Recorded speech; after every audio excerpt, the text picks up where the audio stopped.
There's a lot of people out there who are doing it for organized crime. There are a lot of people out there who are doing it to try to make some Bitcoin out of it.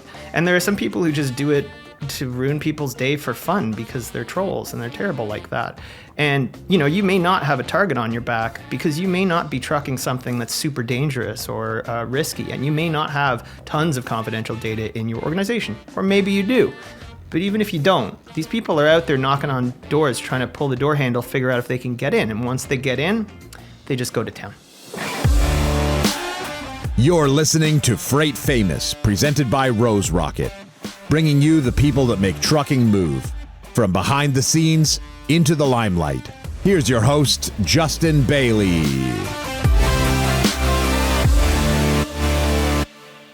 Hello, everyone, and welcome to Freight Famous, a podcast produced by Rose Rocket. New episodes of Freight Famous will be released about twice a month. On this podcast, we talk with guests about how they build, scale, and automate their trucking and transportation businesses. Before I introduce our guest today, I'm excited to tell you about Rose Rocket's TMS referral program. If someone you know is looking for a TMS and you are looking for money, Rose Rocket would love to have you join our incentivized referral program. To learn more, email us at referralpartners@roserocket.com, and a member of our team will sure to be in touch. I'm your host, Justin Bailie, co-founder at Rose Rocket. I'm super excited here today to introduce my guest, Ian Penney. From startups to enterprises, Ian Penney's track record of over 22 years of diverse IT and security leadership includes building reliable infrastructures, reaching millions of users, and securing major accounts while garnering industry recognition and accolades. As the founder of Tech Aspect Inc., Ian brings value to his consulting clients by streamlining and scaling up their IT operations while keeping them out of trouble. Ian lives in Toronto with his partner, travels extensively for leisure, and can often be found behind his ham radio. Hey, Ian. Thank you. Justin, thanks so much for having me. It's a real pleasure. So in person today, for those who are watching and maybe listening, it probably sounds a little bit different as well. And so as I listed and read off this bio, you may be wondering, what does Ian have to do with scaling and automating and building a trucking and transportation business? Well, what I can say is this is a topic that I've wanted to have somebody on for a very, very long time.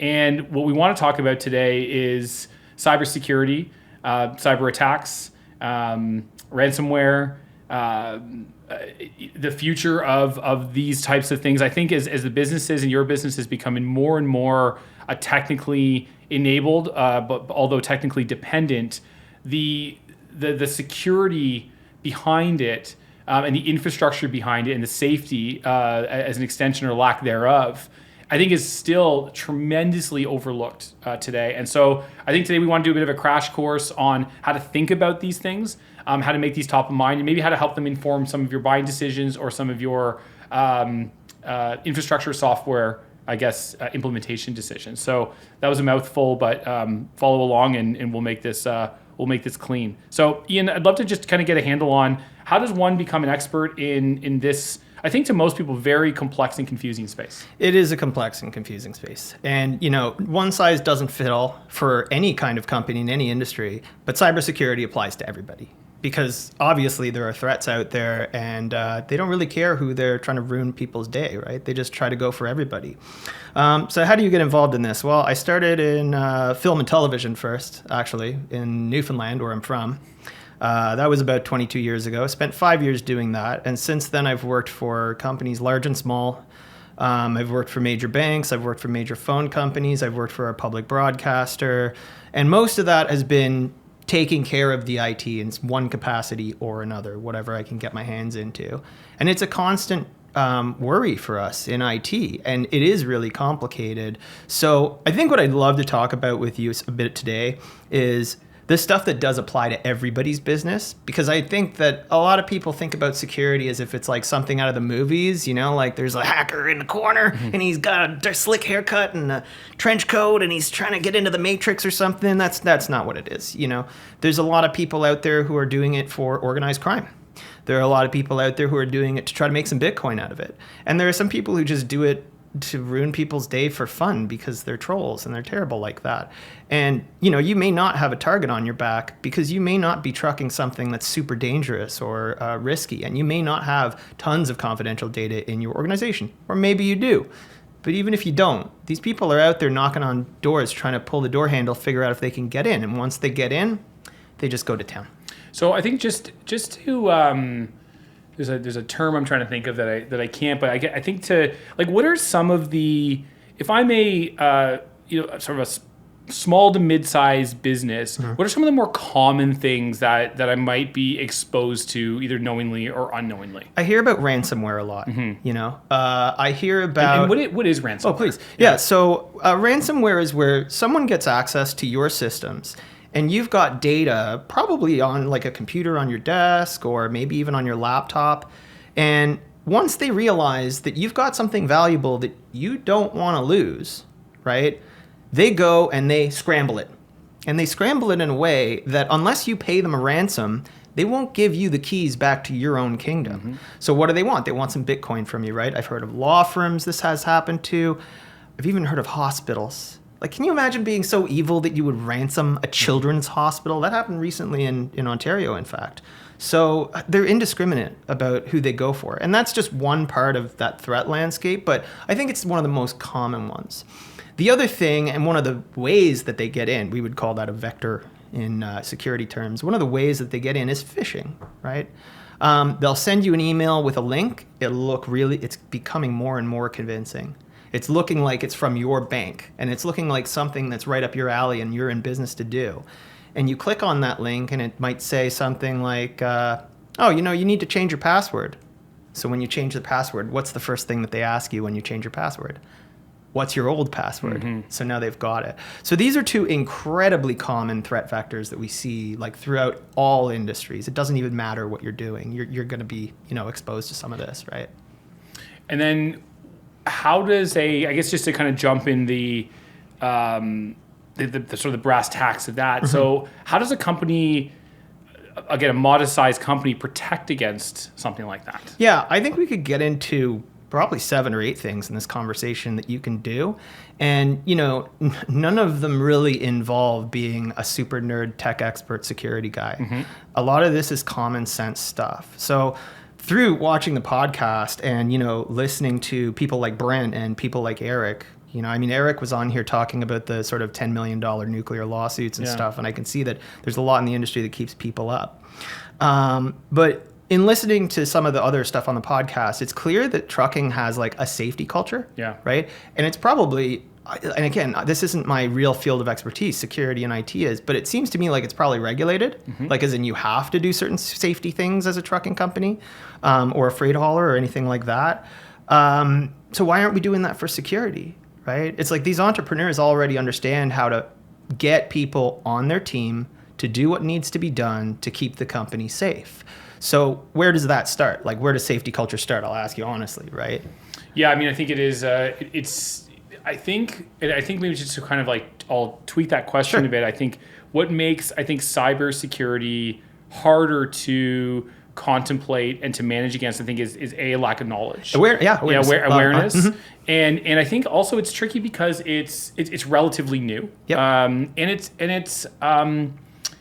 invisible. Right? It's intangible.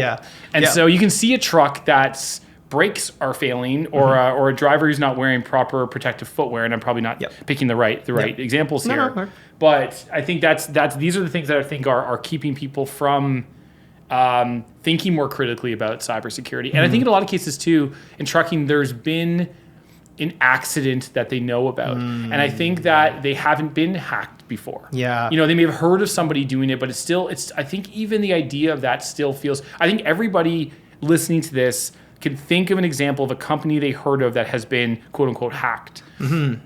I think there still is this general sense of that was them and it's not going to happen to me. Yeah. And look, I've heard it before, safety policies are written in blood, right? Like just to be really blunt about it. And that's why safety culture is so critical and why people say that, right? So if you've got a safety policy and you're legally mandated to have it and it's a risk and that playbook, you know how to deal with that.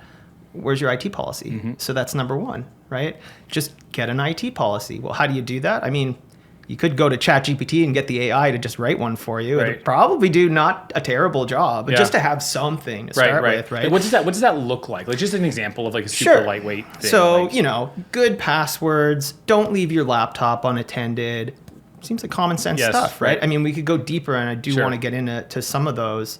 But just to not have any policy at all means that if someone in your business is misbehaving, right?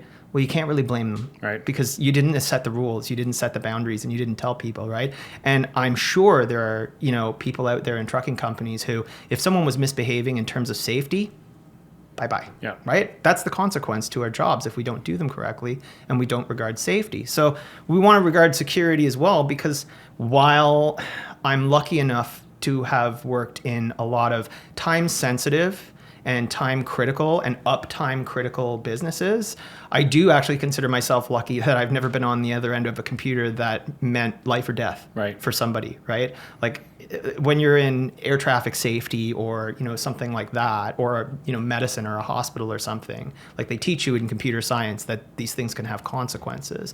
But ultimately, we just don't want people with their businesses to have their days ruined, at very least. And at worst, maybe you really don't want to piss off your customer because you've got non-disclosure agreements about what you're trucking around for them, right? So those could be some of the risks. So I think having the policy is like just step one, right? But if I can, just having the policy, like, are people going to read it? Mm-hmm. Are people going to understand it? I mean, policies can be really boring, right? And I think that's why, from what I can see, a part of safety culture is also having training, right? Are you a Simpsons fan at all? I've seen them all, but it's been a long time. Okay. Yeah. Have you ever seen the one where Bart Simpson joins the Boy Scouts and he gets a pocket knife? Yes. And then they go, oh, no, you can't play with the pocket knife yet. You have to read this book. And Bart looks at the book and it says, don't do what Donnie Don't does. the 100 rules of knife safety that you can't do and the 5 things that you can, right? And then Bart just rolls his eyes. It's like, oh, God, but I just want to play with the pocket knife, right? So I kind of look at IT security training like that. Like, how are you going to get people on board if we just bore them to death? Yes. So what I really like to do in conjunction with helping companies establish a good IT policy is also help them establish a good training regime, and make it really positive, because your new employee comes in, right? Brand new employee. Well, how long do they get to be around before they have to do your safety training? A couple weeks, maybe, maximum, right? They got to do it, like otherwise they can't keep working, right? So within a couple of weeks, there's lots of onboarding to do, and you bring this new employee in. Everybody else has already done the security training. And then they've got to sit down and do the same thing, right? Sometimes it's just one-on-one if you're a small company. But you make it fun. And then you give them a quiz. And you don't make the quiz a competition, but you make it so that if they do get 100%, which is totally possible, right? What I would do is go to their manager and say, way to go, great hire. I'd go to that person and I'd say, way to go, proud of you. And then I'd say, do you mind if I go to the whole company and tell them, this new hire just got 100% on the second week of being here. Right. It's positive, right? Yeah. And it gets people interested and excited about it. Maybe tell some cool stories about things that I've seen in the past of stuff breaking or people breaking into stuff, and just get them laughing a little bit about it. Now, they still understand it. Yeah. And if they had to go back and read the handbook to clarify something, we could do that. But then you have them invested, Everybody at a company has to be on team defense. Otherwise, it doesn't work. Right. It's just like everybody on the company has to be on team safety. Otherwise, it doesn't work. One person sets their password to ABC123. Well, what are we doing? We're all here working hard, and we don't even defend our own work. Why would you do that, right? So you got to get people on board with it and establish the culture. And then I'm just trying to think through, and this just kind of came to me when we were talking earlier because I used air quotes for this, and I thought, I think it's even kind of helpful to keep layering on here a little bit about is what are all the different types of threats, and I'm maybe more personally curious on sort of the future of those, because it feels like if we think about this as a criminal enterprise, if we want to say that, they tend to be kind of for lack of better terms, are one step ahead of the next thing, right? So it's like if you've done this and you figured out a way to get around that, so you're even what we're talking about now, your policy has to be sort of live in a sense that things are changing. Yep. But what are some of the things that, and I think this is, and I'm asking this to help kind of crystallize all of the various areas. So we've talked a little bit about ransomware. What are some of the other things that are common that we need to be thinking about from an actual outcome? So whether it be malware or what does it mean to be hacked in these types of things? Like, what are all these things? Yeah, I mean, I think it depends on the business and how big a target you have painted on your back. Right? What makes a target? Well, I'll tell you some of the worst that I've ever dealt with, not that they're bad, but that their situation is bad, is journalists. Okay. Because there's a lot of countries who don't like free speech. Right. And there's a lot of journalists who travel around the world, and they're at very high risk when they move around and try to uncover stories in unfriendly countries. Right. So in my time at the public broadcaster, I was called in to work with some of those people. And, I say it's never been like I'm behind a computer and it's life and death. But for them, it could have been. Right. The training was really important in that sense, right? Right. Like I don't want to run a server that if it goes down, somebody dies. That's Right, just, right. What are you going to get? 99.999% uptime, and then some. Right. It's not good. Right. Exactly. Right. But there are people out there who have real concerns. Yeah. I think that I would almost ask you too, like, what do people truck around? Because when I'm getting into this industry, and it's kind of new to me, right? Yeah. Like I've worked a little bit in some supply chain logistics and contract packaging. Right. But I imagine that people are trucking around pretty much anything you could imagine. Yeah. Because everything's got to move around, right? Yeah. So if you're already trucking around property of the Department of Defense, Yeah. then you probably already know the rules and what you should be doing for security. Yeah. Right. But hey, maybe just through some mistake, Yeah. some data goes missing, or someone gets in and breaches your computers, and some cloud provider tells you, hey, you've got a breach, something went wrong here. And then the burden of proof is on you to prove that somebody didn't get away with the secret sauce, whatever it is. And it just varies so much by what they're trucking around and who they're working for and what they're doing, that I think that they probably know better than I do what really keeps them up at night. Because it's going to be in a contract. It's going to be in a contract, or it's going to be in some sort of regulation that you just can't run afoul of. Some sort of non-disclosure agreement or some sort of regulatory thing. You're working with the feds. Maybe you've got FedRAMP. I don't know. But, common stuff is honestly, the common stuff is more like a crime of opportunity. It's like vandalism or something, right? It's like, did they spray your truck because they hate you personally with spray paint? Probably not. They probably just did it because your truck was in the wrong place at the wrong time, right? And now you've got to clean it up. Did they really try to hack your computer because they hate you, or they know what you're doing, or they know who you are? Well, if they're on the outside, I would say probably not. And so that's where I would say that the people who have like the greatest risk are probably already in some space where they know that they have some risk. Right. the people who think, wow, I'm just carting around fruit and vegetables, or Beanie Babies, or whatever, anything, right? Yeah. I'm not even trying to be whatever. No, it's good. But Good example. it's funny. But they don't think about it. Yeah. Because they figure, I don't have a target on my back. Who cares about me, right? Yeah. But the answer is, it's just going to be somebody who takes a crime of opportunity and hits you, and then realizes, we got somebody on the hook here. Let's actually talk about let's talk about Beanie Babies for a second. Okay, sure. Okay, because of course that's where this was going to go. So the one thing that's come to my mind recently, because there are products out there that are helping with visibility through sort of third-party visibility, basically. Okay. And so it would be a product that says it's a software. I just don't want to name it by name, so I'm trying to kind of get my way around this. Where it's we will send a text to your driver. Your driver will download this app, and via the phone we can tell where that driver is for tracking purposes. Okay. Now there are certain insurance companies that I've heard this that are pushing back on that and saying this is a really great way to expose cargo theft. Because what you end up, if you think about Beanie Babies as an example, a truckload of Beanie Babies in 2000, Big that's Skrilla. like $3 million of product, right? Yeah. So when you think about, cargo theft is a massive problem, and it's relatively unreported because it's not sexy. People don't know, but cargo theft is way up right now, and it's a big challenge. So I guess my question lies like, how would a company protect? No, maybe better. I'm going to come the other way on that. Sure. How would somebody? This will be interesting. If I said to you, I am the mafia, and I would like for you to access that information so I know where this truck is going to be. Yeah. How would somebody do that? I think they've probably got the resources to start on that. I think they'd probably be looking up what solution providers are around. I think they can definitely recruit talent, because depending on the profit from the theft, right? I mean, I actually heard that cheese people steal cheese a lot. Maple It's syrup. very Maple expensive. syrup's a big one. Too. Yeah, I've heard yeah. of that too. Yeah. Yeah. So, depending on the volume of the theft, maybe it makes sense for them to hire what we call a black hat hacker. Okay. I mean, if you're a hacker and you're ethical, then they say you wear a white hat. If you're somewhere in the middle, you're gray. And if you're an evil hacker, you wear a black hat. And there's certainly just lots of opportunity for people who have the ability to scope that out. So I think they would go and they would sort of start maybe even doing some human intelligence on the trucking company, asking some questions, maybe call them up and do what's called social engineering, right? So you could call up a company, pretend to be someone else, just get the little answer you need, which is what system do you use? And then you go and you look it up and you're like, ooh, okay, these guys are a little bit vulnerable. Maybe we can work that.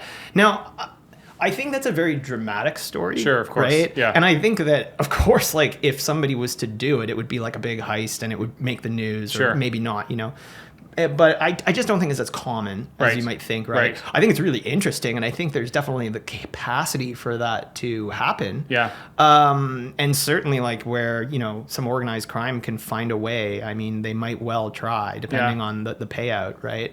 But I think they would probably start by sending some emails and making some calls. And maybe even, scoping out your building, like physical security is another thing. So how do companies, like, and this is there's kind of a multi-part to this question, because it's like, so I'm just running my business today. I'm a trucking company. I'm already using these products at the request of some of my customers, and we're already in flight on all of these things. Like, Been there. how do you then, and I guess that actually the question is, how do you protect against, how do you secure or protect against security when it's third-party products you're using to power your business? Right, exactly. When so you're saying the security's in their camp. So this can be a somewhat arduous process. Yeah. And in IT, we call it a vendor assessment. Right. And, what I'll do is I'll be at a company somewhere and someone will have chosen a solution and I will inherit that choice. And now I'm their IT department and they expect me to support it and secure it. So I go to them and I say, all right, look, here's a survey that I want this company to do. And if it's a really big company, you know what the answer is going to be, right? If I come to them with a 200-question survey and I ask them to fill it all out before we'll use their thing anymore, and we're not that big a customer, the answer is going to be like, no, we don't have time for this. Right.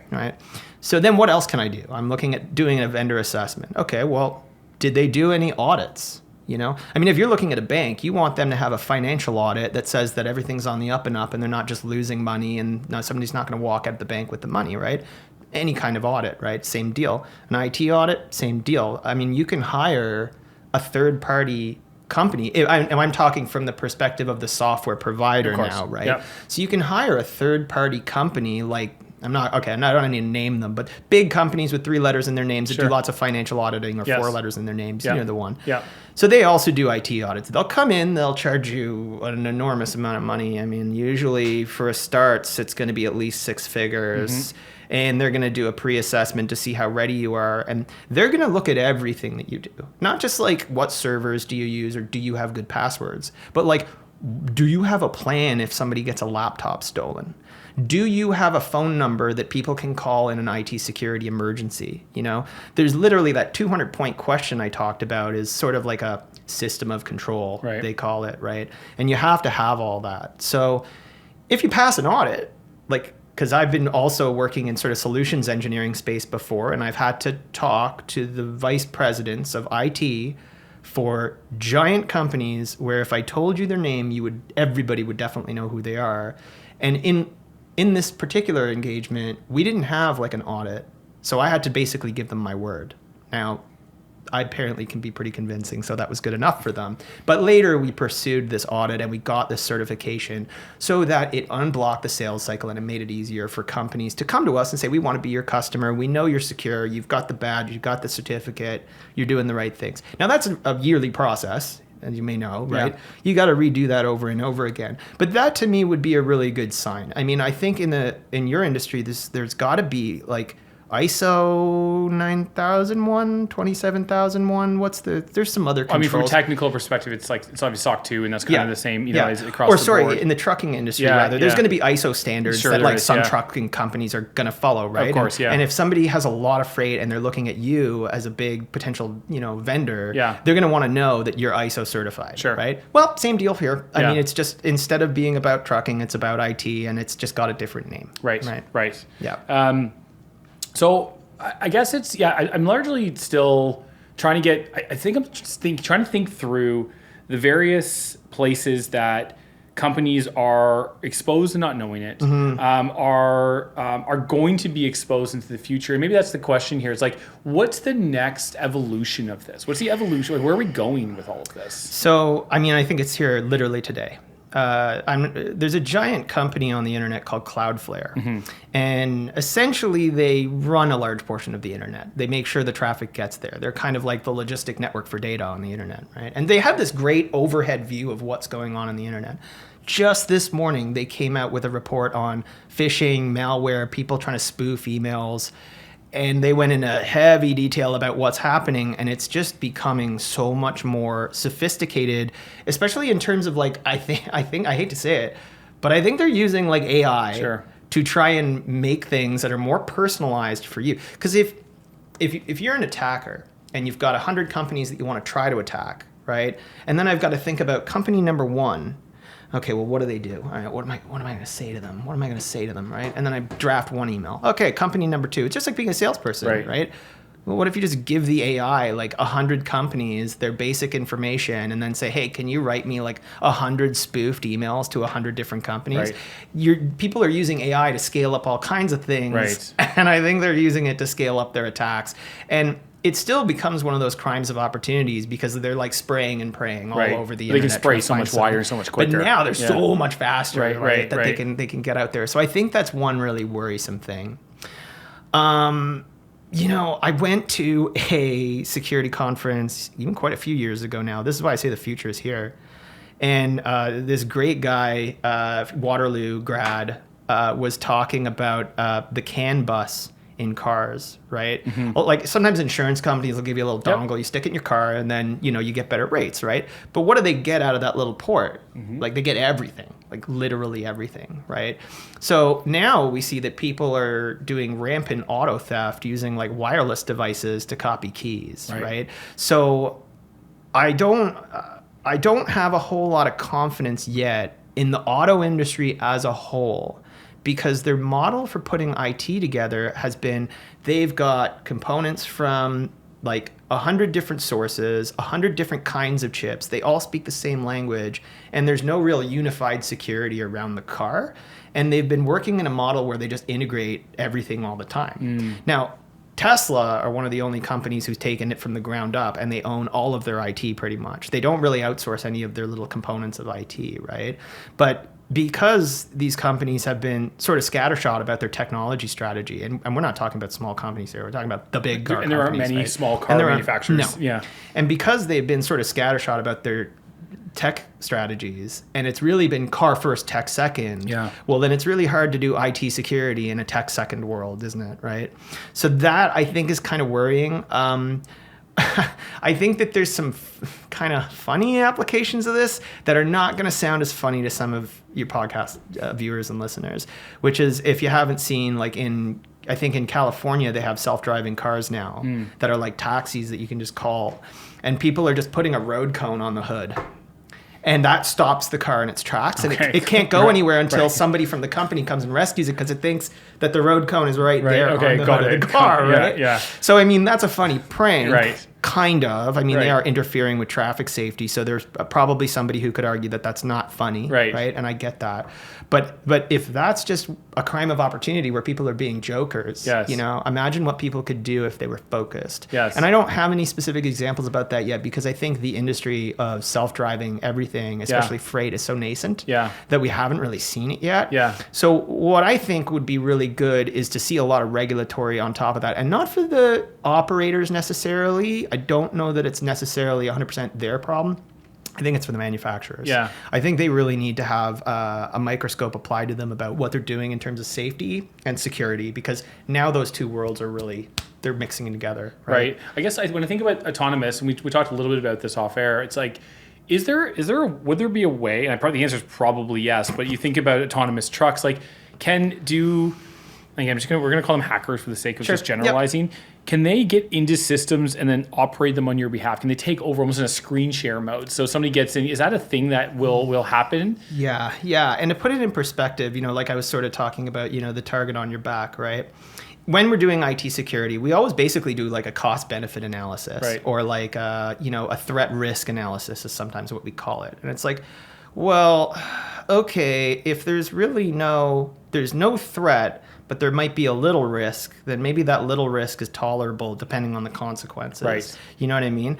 But really, there's never any absolute about it, because even if you are the most secure company in the world, right? If the hackers at the National Security Agency and the U.S. government want to get at you, they're going to get you. Right. Like, so there's no way that any IT security person can protect you against everything.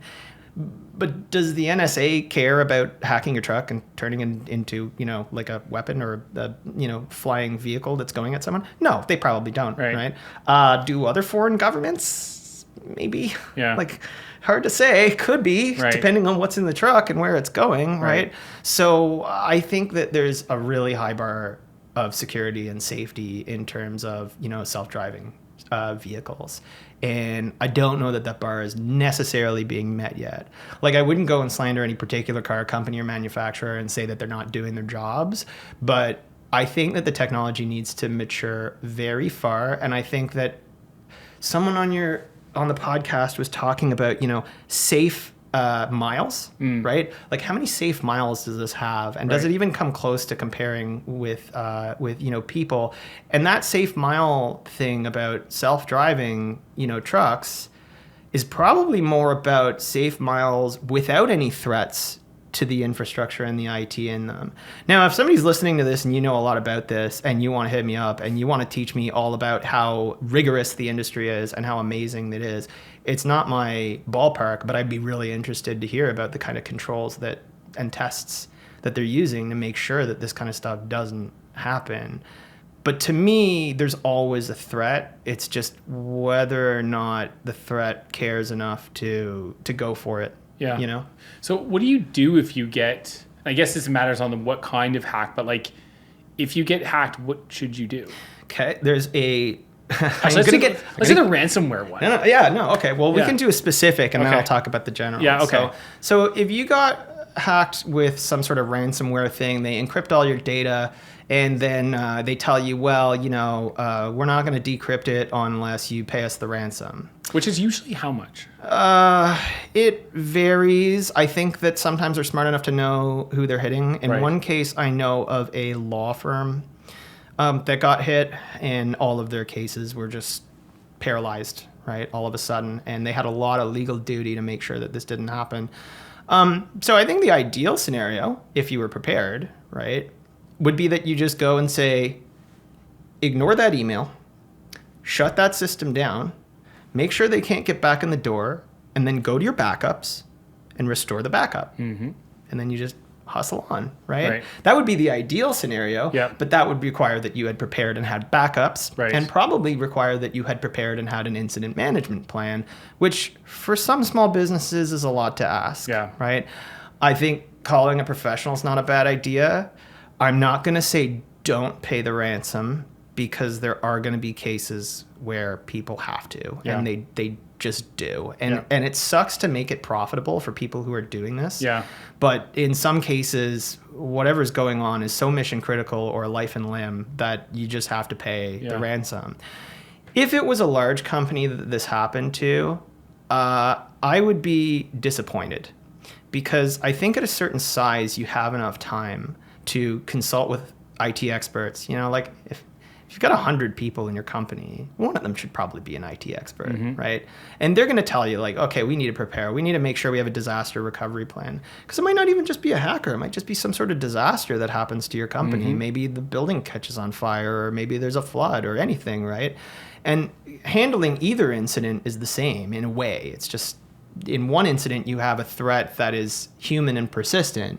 And in the other incidents, you have a threat that's hopefully transient because the building's not going to burn for 15 years. You know what I mean?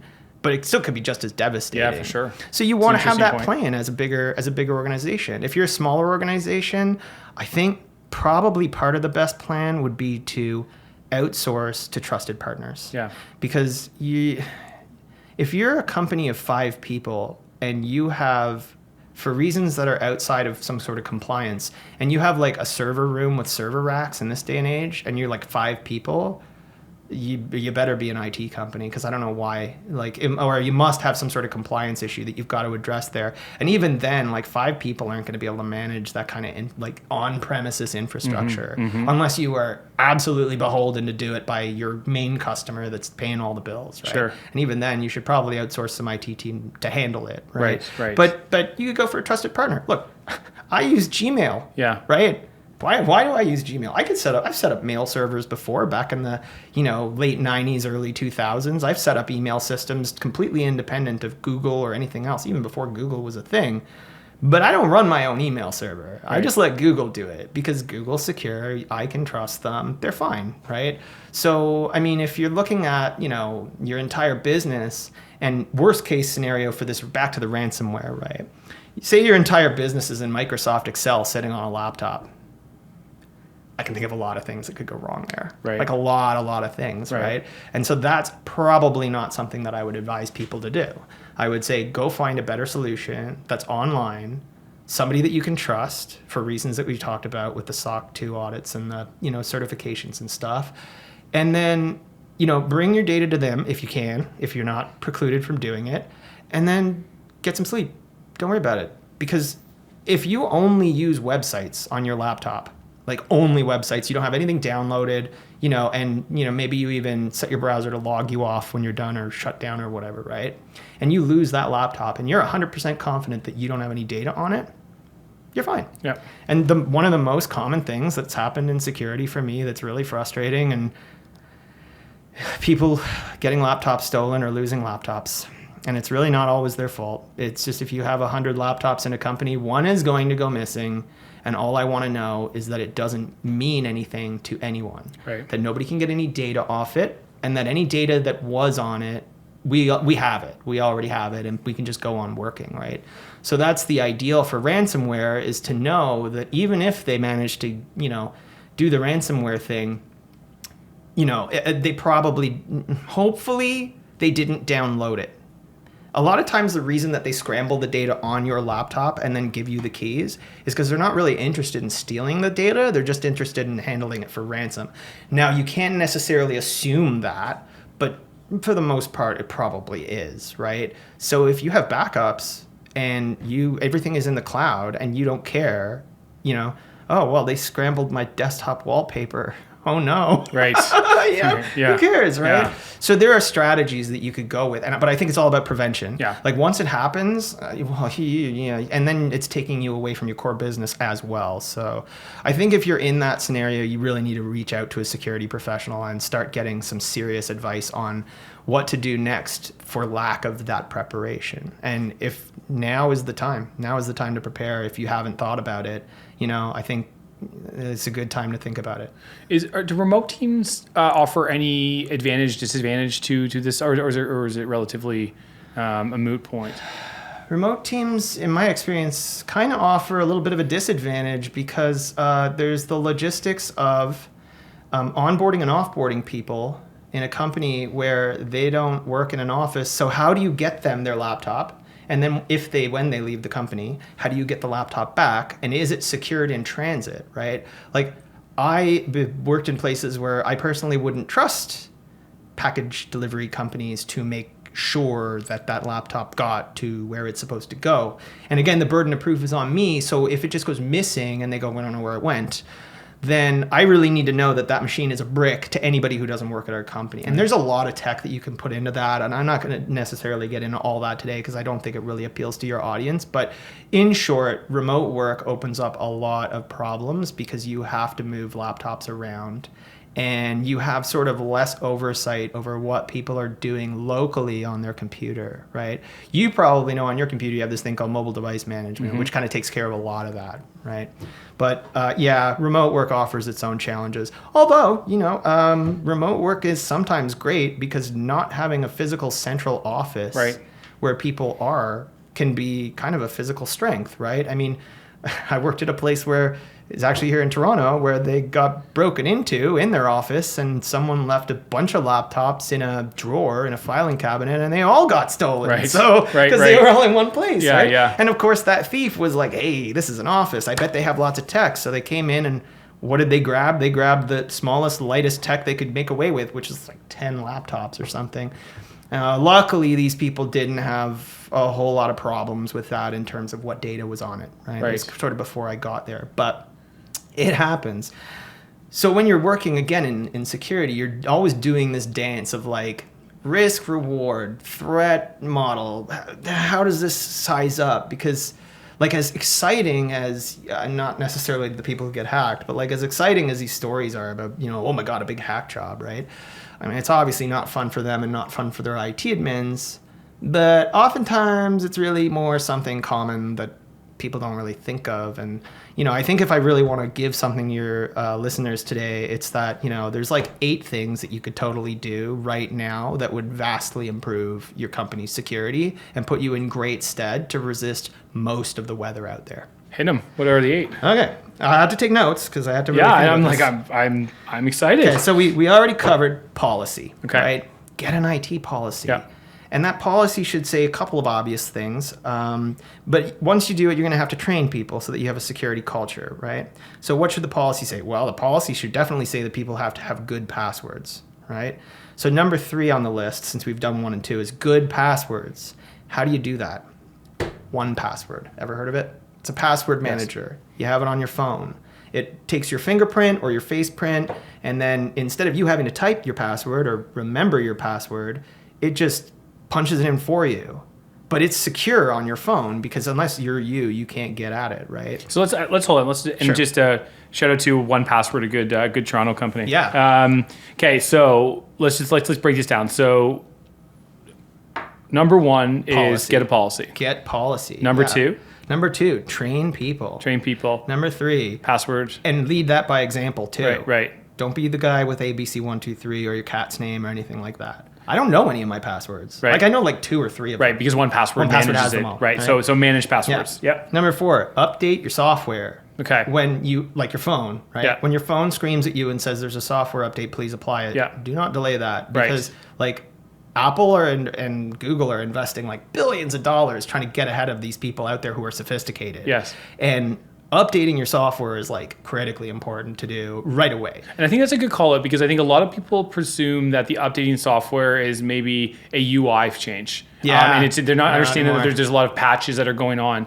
So there's a lot of security updates that are going on. Probably a vast majority of it is security updates, I'm guessing. Yeah. And like now Google and Apple can push out these like rapid updates that are like really quick to download and don't take forever. And those really scary people who are going to do the crazy stuff, like this is what they wait for. And then the first day that this stuff is ever disclosed or announced, or even before Apple even knows about it, they've got a researcher in the corner figuring this crazy little hack out that gets them right in there. Right. But as soon as Apple detect it or Google detect it, they block it like immediately. Right. So that really limits the blast radius of what these people can do, right? So just number 4, update your software, right? Number 5, don't use USB storage keys. Don't use USB storage keys. Ever. Okay. All right. Ever. Okay. Right? Because like there's crafty people out there who can put some malware on one and then get it into your system. That's one vector that they could use. It's less common, but it is common in the sense that like they'll just go to your parking lot and drop a nice looking USB key on there and somebody goes, ooh, shiny, and then they plug it in. That's not good. Right. Okay. There's other ones that they've made custom circuitry so that when you plug it in, like it's actually a little hardware chip that starts taking over your computer. Okay, so don't take USBs from strangers. And no need cables either. They even Okay. have like iPhone cables that look exactly like an iPhone cable or right, whatever, okay. and they actually like will hack your computer, which is crazy, right? And these will be just like So less than you think you'll found yeah, this thing. well, a new iPhone cable, right? Okay. So USB key is number one though, and just because, like, why? Like, what? You could just store this stuff on Google Drive. Like, maybe I'm missing something here, but don't we live in a world where like the internet's pretty much everywhere? Like, Yes. why do we need to put this stuff on USB keys anymore? Unless you're a DJ, you know, like a buddy, right? Yeah. So bigger conversation, I think, because there is a obviously a tech adoption curve, and there are all sorts of listeners with all sorts of positions on said curve. Sure. And Okay. so Yeah, you know, fair, and so fair. I think these are actually good call outs Yep. to why are we moving off of some of this technology that you've only really recently become comfortable with, maybe things like Fair. USB keys and these things. Fair, yep. It's because these things, being in market for as long as they have become tools of opportunity. Indeed. And I think that's good and generous. and, Yeah, and sorry. I think the way of thinking about that too is just don't use stuff that you find. Yeah. Because I think that's interesting. I never thought about the Apple Cord, but I'm sure that could go kind of anywhere and everywhere. So that's Yeah, really interesting. I'm here to try to catch you guys up. Yeah, You know, exactly. It's all moving really fast. I can so guarantee it's you. true. I'm actually just thinking about. I was in Detroit, and I feel like I found a phone charger, and I was like, I think I swear to God, I'm using it still today. So yeah, maybe I'll move off of that one. Could be, right? Yeah. You know, other than that, I think there's, you know, really just two others. One is physical security, right? Don't leave your laptop unattended. You know, like you'd be surprised at how common that is. What about it in desktop? And I want to just because a lot of our listeners are going to be working in desktop environments, and so is there still exposure there in a desktop environment? Or is it a little more safe because you don't have the transportation of the device itself? Well, the desktop's in your office. Yeah. Right. Okay, so this really gets into the physical security aspect. Yeah. You know, like I say, one aspect of it is don't use a laptop, and this is a great other example. Is your desktop's in your office? Okay. Can I recommend a guy that he doesn't do podcasts? You But can say whatever you want. Okay, I love that. You Yeah, guys are great. yeah, we're free. Okay, so there's a guy, and his name is, I think he legally changed his name to this, Deviant Olaf, but Okay. he spells it Ollam. It's like a Nordic thing or whatever. Okay, sure. This guy's job is he gets paid by companies to try to break into those companies. Yes. Yeah. Right? Yeah. And Do you mean physically or Physically. fun? physically. Yeah. Okay. Yeah. So yeah. this guy is out there and he's got all these tricks he talks about. Like, you know, for example, people think that if somebody's going to break into your office, they're going to sit there and they're going to pick the lock. Right. No, they're not. They're going to jam a thing underneath the door and it's going to go up with a wire and they're going to pull the lever and they're going to let themselves in. Okay. Right? People think that, you know, like burglars are going to get caught by their security camera system. Well, this guy will tell you a million ways how you could not get caught by the security camera system at all. Nobody would even know you're there, right? And if you look this guy up, this deviant guy on YouTube, Deviant Ollam, he's even got, and this is really relevant to the trucking industry because I know you folks stay in hotels and motels and stuff a lot, right? Mm-hmm. He's got this talk where he explains that you can get from the sidewalk in front of a hotel, pretty much any hotel, into the penthouse with almost no resistance at all. We think we're safe in these places. We are not. And then he goes and shows how the hotel safe can just be opened with a pen. You know, just jam a pen in this secret little lock that's behind a thing, right? If you guys want to have your minds blown by somebody who does this for real all the time, go watch this dude's stuff. Because even I was like, wow. I'll give you one last one. You know how they have those doors where it's like on one side, you got to badge in. But then on the other side, if you're inside and you're trying to get out, like obviously they want to let anybody out. So there's a button. Or maybe there's a motion sensor, right? You walk towards the door unlocks for you. You know what this guy does? He gets a can of air duster. He turns it upside down so it makes a steamy mist. He sticks the straw through the door and he mists underneath the motion sensor. Door pops open. He's in. So, you know, I think if you've got something like a desktop and you've got like secret stuff on it, or you're really worried that you're a target because you're working with some sensitive people, you've got contracts, something like that, yeah, maybe it's worth it to have an IT guy come in and look at encrypting or tamper proofing, or something like that. Or hey, maybe you could hire Deviant Ollam to come in. I want to do that. Just like that'd that. be cool. Yeah, Right? yeah, exactly. I'd love to see that guy. Yeah, thank you for that. And I'm going to look that up. Okay, and then last but not least, was there another one? I think that's it. That's it? Okay, that was Physical it. security. So it was And hire Deviant Ollam was the last maybe, one? I guess. No, but I mean, I guess what I'm trying to make here out of this is that, people think that you have to know everything about security in order to do something about security. Yeah. You don't. Yeah. And all of the other stuff that you don't know about and you're afraid you'll never know about and you probably will never know about, not to brag, but because, you got to be doing it for a long time before you get all these stories that you can tell. Yes. Don't worry, find a partner. Find a partner that does this for you. Yeah. Put your data somewhere that it's safe, right?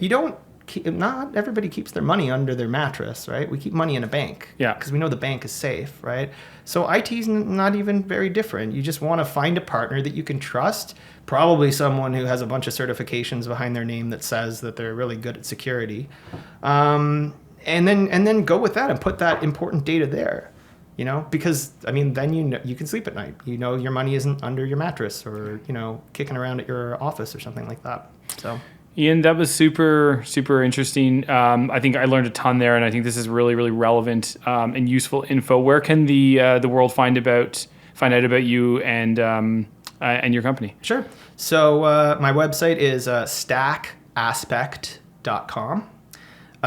It's a really simple website. It doesn't really need to be much more than it is. If anything I said appeals to people and they are worried and they think they just need a nerd, I'm a big nerd and would love to help them out. You can go and book some time and free consult, and I'll be happy to sit down on the phone with anybody and chat with them about more of their specifics. Because like I said, a lot of this is very general.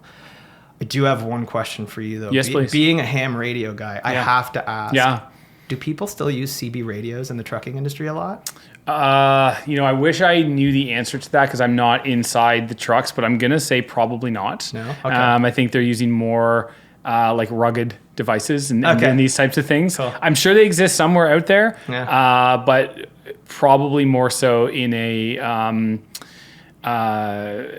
like an endearing vintage kind of way. Yeah, so they do it for fun. Not for the business, but for fun. Okay, yeah, but cool. but to be quite frank, I don't know the answer to that. From a percentage perspective, my guess would be, my educated guess would be not as much anymore. But well, if anybody's gotten any good skip lately, let me know, because you know what that means if you're a CB guy. Yeah, exactly. Since I'm not, I have no idea what it means, but I'm going to trust that's relevant to at least one of you. Ian, thank you very much, and thank you everybody for listening. Be well. We'll see you soon. Thank you. Thanks, man. Thanks. Appreciate it. Oh, be sure to like and subscribe too. Yeah, that too. Yeah, thanks.